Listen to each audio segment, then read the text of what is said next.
ओम श्री गणेशाय नमः। जय श्रीमन्नारायण, जय आदिशक्ति माता। दोस्तों, बैसाख मास महात्म्य कथा अध्याय 26 तक श्रवण कर चुके हैं। आइए सुनते हैं बैसाख मास महात्म्य कथा अध्याय 27। दोस्तों, इस अध्याय में प्रहलाद जी ने संबेश, अभी तक आपने सुना था, प्रहलाद जी को मारने के लिए हिरण्याकश्यप ने तरह तरह के उपाय किए। तो आज के अध्याय में प्रहलाद जी ने संबेशक बालकों से कहा, मित्रों, इस संसार में मनुष्य जन्म बड़ा दुर्लभ है।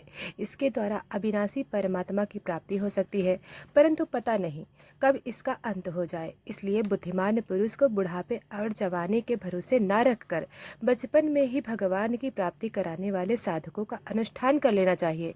इस मनुष्य जन्म में ही श्री भगवान के चरणों की शरण लेना चाहिए।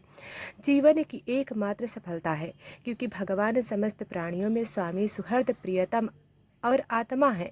भाइयों, इंद्रिय से जो सुख भोगा जाता है वह जीव चाहे जिस योनि में रहे, प्रारब्ध के अनुसार सर्वत्र वैसे ही मिलता रहता है जैसे बिना किसी प्रकार का प्रयत्न किए निवारण करने पर भी दुख मिलता है। इसलिए सांसारिक सुख के उच्छेद से प्रयत्न करने की कोई आवश्यकता नहीं, क्योंकि स्वयं मिलने वाली वस्तु के लिए परिश्रम करना आयु और शक्ति को व्यर्थ गंवाना है। जो इनमें उलझ जाते हैं उन्हें भगवान के परम कल्याण स्वरूप चरण कमलों की प्राप्ति नहीं होती। हमारे सिर पर अनेक प्रकार से भय सवार रहते हैं, इसलिए यह शरीर जो भगवत प्राप्ति के लिए पर्याप्त है, जब तक रोग शोक आदि ग्रस्त होकर मृत्यु के मुख में नहीं चला जाता, तभी तक बुद्धिमान पुरुष को अपने कल्याण के लिए प्रयत्न कर लेना चाहिए। मनुष्य की पूरी आयु 100 वर्ष की है। जिन्होंने अपनी इंद्रिय को बस में नहीं कर लिया है, उनकी आयु का आधा हिस्सा यूं तो बीत जाता है, क्योंकि वे रात में घोर तमोगुण अज्ञान से ग्रस्त होकर सोते रहते हैं। बचपन में उन्हें अपने हित अहित का ज्ञान नहीं होता।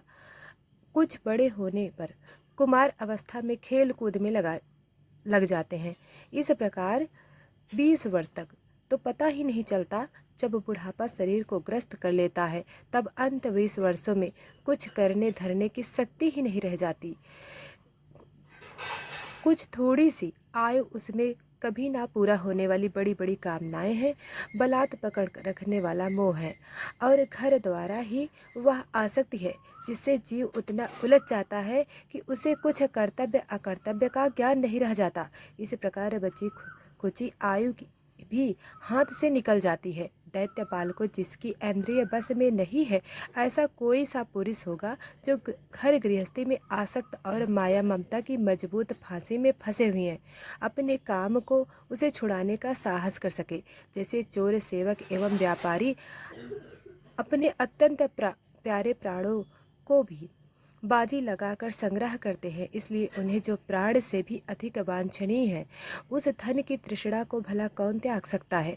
जो अपने प्रियतमा पत्नी के एकांत सहवास, उसकी प्रेमी भरी बातें और मीठी मीठी सलाह पर अपने को न्यौछावर कर चुका है, भाई बंधु और मित्रों के स्नेह पास में बन चुका है, और नन्हे शिशुओं की तोतली बोली पर लुभा चुका है, भला वह उन्हें कैसे छोड़ सकता है। जो अपने ससुराल गई हुई प्रिय पुत्रियों, पुत्रों, भाई बहनों और दीन अवस्थाओं को प्राप्त माता पिता, बहुत से सुंदर सुंदर मूल्यवान सामग्रियों से सजे हुए घर, कुल, परंपरा, जीविका के साधनों तथा पशुओं और सेवकों के निरंतर स्मरण में रम गया है, वह भला उन्हें कैसे छोड़ सकता है। जो इंद्रिय तथा रसेंद्रिय के सुखों को भी सर्वसुमान बैठता है, जिसकी भोग वासनाएं कभी तृप्त नहीं होती, जो लोभवश कर्म करता हुआ रेशम के कीड़े की तरह अपने को भी कीड़े के बंधन में जकड़ता जा रहा है, जिसके मोह की कोई सीमा नहीं है, वह उनसे किस प्रकार विरक्त हो सकता है और कैसे उनका त्याग कर सकता है। यह मेरा कुटुंब है, इस भाव में उसमें वह इतना रम जाता है, उसी के पालन पोषण के लिए अमूल्य आयु गवा देता है। उसे यह नहीं जान पड़ता कि मेरे जीवन का वास्तविक उच्छेद से नष्ट हो रहा है। भला इस प्रमाद की भी कोई सीमा है। यदि इन कामों में कुछ सुख मिले तो भी एक बात है, परंतु यहाँ तो जहाँ जहाँ वो जाता है वहीं वहीं दैहिक, दैविक और भौतिक ताप उसके हृदय को चलाते रहते हैं, फिर भी वैराग्य का उदय नहीं होता। कितनी विडंबना है। कुटुंब की ममता के फेर में पड़कर वह इतना असावधान हो जाता है, उसका मन धन के चिंतन में सदा इतना लवलीन रहता है कि वह दूसरे का धन चुराने के लिए लौकिक परलौकिक दोषों को जानता हुआ भी कामनाओं को बस में न कर सकने के कारण इंद्रिय को भोग की लालसा की चोरी कर बैठता है। भाइयों, जो इस प्रकार अपने कुटुंबियों के पेट पालने में ही लगा रहता है, कभी भगवत भजन नहीं करता, वह विद्वान हो तो भी उसे परमात्मा की प्राप्ति नहीं हो सकती, क्योंकि अपने पराई का भेदभाव रखने के कारण उसे भी अज्ञानियों के समान ही तमो प्रधान गति प्राप्त होती है। दोस्तों, भगवान को प्रसन्न करने के लिए कोई भी बहुत परिश्रम या प्रयत्न नहीं करना पड़ता, क्योंकि वे समस्त प्राणियों की आत्मा है और सर्वज्ञ, सबकी सत्ता के रूप में स्वयं सिद्ध वस्तु ही है। ब्रह्मा से लेकर तिनके तक छोटे बड़े समस्त प्राणियों में, पंचभूतों से बनी हुई वस्तुओं में, पंचभूतों में, सूक्ष्म तन मात्राओं में, मातत्वों में, तीनों गुणों में और गुणों के साम्य अवस्था प्रकृति में एक ही अविनाशी परमात्मा विराजमान है।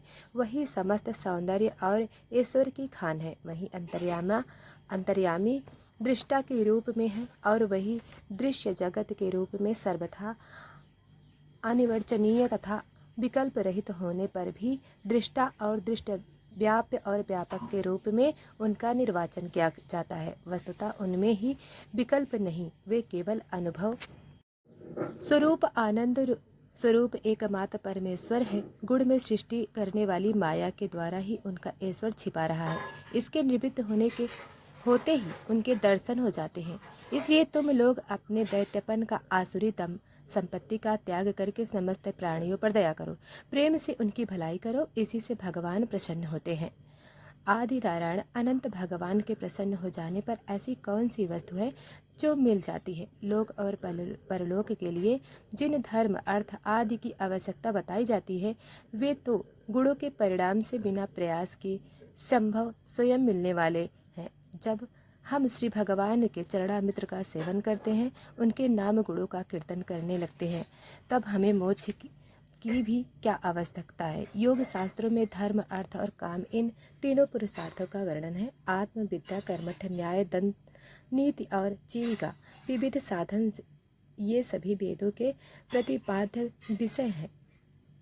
तो दोस्तों, ये इसी के साथ यह अध्याय समाप्त हुआ। हम कल 28वां अध्याय सुनेंगे। तो दोस्तों, वीडियो को लाइक सब्सक्राइब नहीं किया है तो अभी कर ले। धन्यवाद।